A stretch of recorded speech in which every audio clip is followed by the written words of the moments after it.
یہ کہتے ہیں کہ 7 محرم اور کبھی 10 محرم کو بھی ایسا کرتے ہیں کہ پوری برادری قبرستان جاتی ہے، جس میں مرد بھی ہیں، عورتیں بھی ہیں، بچے بھی ہیں، کیا حکم شرع ہوگا؟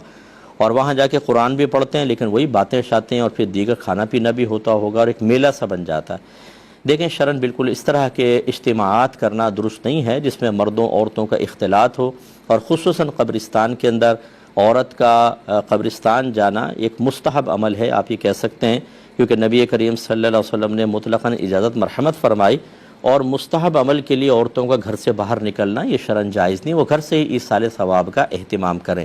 تو اس قسم کی جو رسومات جس کو شریعت منع کرتی ہو یہ بدعت کے زمرے میں آئیں گی، اور یہ اسی زمرے میں آئیں گی کہ کل بدعت ضلالہ و کل ضلالۃ فی النار، ہر بدعت گمراہی ہے اور ہر گمراہی جہنم میں لے جانے والی ہے۔ لہٰذا آپ علم بغاوت اٹھائیں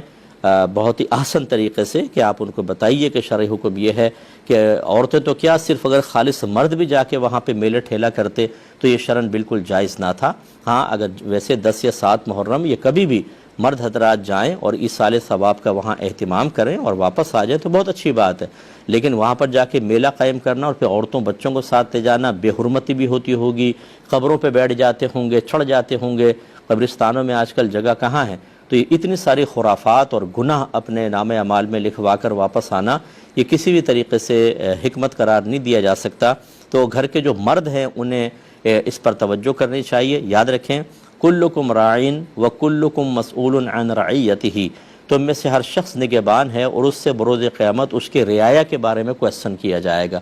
میں تمام مرد حضرات جو گھر کے سرپرست ہیں آپ سب سے انتہائی دائرہ ادب میں رہ کے گزارش کرتا ہوں کہ خدارا اپنے گھر پہ نظر ڈالیے، جو غلط قسم کے رسومات ہیں، شریعت کے خلاف ہیں،